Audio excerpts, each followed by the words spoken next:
யாரை கேட்டாலும் யூடியூப்லயும் சரி இன்ஸ்டாகிராம் சரி, நான் அந்த இன்ஸ்டியூட்ல படிச்சேன் இந்த இன்ஸ்டியூட்ல படிச்சாலும் கிளியர் பண்றேன் அப்படின்னு சொல்றாங்களே. செல்ஃபா படிச்சவங்க யாருமே இல்லையே அப்படின்ற மாதிரி நினைக்கவே நினைக்காது. ஏன்னா இன்னொன்னு என்னன்னா, ஏதாச்சும் இன்ஸ்டியூட்ல போய் படிச்சவங்க கிளியர் பண்ணிருந்தா கண்டிப்பா உங்களை கூப்பிட்டு எங்க படிச்ச இன்ஸ்டியூட் பத்தி சொல்லுங்க அப்படிலாம் வந்து கேட்பாங்க. பட் ஆனா செல்ஃபா ஸ்டடி பண்ணி கிளியர் பண்ணவங்களுக்கு அந்த ஒரு சோர்ஸ் இருக்காது.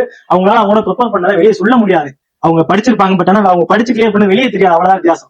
இன்ஸ்டியூட்ல படிச்சவங்களோட ஏதாச்சும் பண்ணி அவார்டு கொடுக்கறது அது இதுன்னு சொல்லிட்டு விளம்பரப்படுத்தி வெளியே எல்லாருக்கும் தெரியப்படுத்துவாங்க, இந்த இன்ஸ்டியூட்ல படிச்சால கிளியர் பண்ண அப்படின்னு சொல்லிட்டு. அது ஒரு 50% தான். அதை விட அதிகமானதை வீட்லயே படிச்சு தானாவே படிச்சு கிளியர் பண்ண கொடுப்பாங்க. பட் ஆனா அவங்க எல்லாம் வந்து வெளியே தெரிய மாட்டாங்க. அவ்வளவுதான் வித்தியாசமே தவிர இன்ஸ்டியூட் போனாதான் கிளியர் பண்ண முடியும் அப்படின்னு கிடையவே கிடையாது. இன்ஸ்டியூட் போகாம படிச்ச நிறைய பேர் எனக்கு தெரியும். இன்ஸ்டியூட் போகாம படிச்சு சாட்சியவங்க எல்லாம் இருக்கவே இருக்காங்க. சோ வந்து இந்த வீட்டுல உட்காந்து படிக்கிறவங்க, ஹவுஸ் ஒய்ஃப் குழந்தை வச்சு படிக்கிறவங்க எல்லாம் இன்ஸ்டியூட் போய் படிக்கிறான் அப்படின்னு சொல்லி எல்லாம் பயப்படாதீங்க. இன்ஸ்டியூட்ல போய் சும்மா உட்காந்து இருக்கவங்க நிறைய பேர் இருப்பாங்க. இன்ஸ்டியூட்ல போய் 10,000 பேர் படிப்பாங்க, அதுல பாஸ் பண்ணுவாங்க 100 பேர் 150 பேர் தான் இருப்பாங்க. அவங்க கூட்டத்தை நினைச்சா அவங்க காம்படிஷன் நம்மளால போட்டு ஜெயிக்க முடியுமா அப்படின்னு நினைக்காது. இன்ஸ்டியூட் போயும் பாஸ் பண்ண முடியாம இருக்காங்க, வீட்லயே உட்காந்து நல்லா பாஸ் பண்ணவங்களா இருக்காங்க.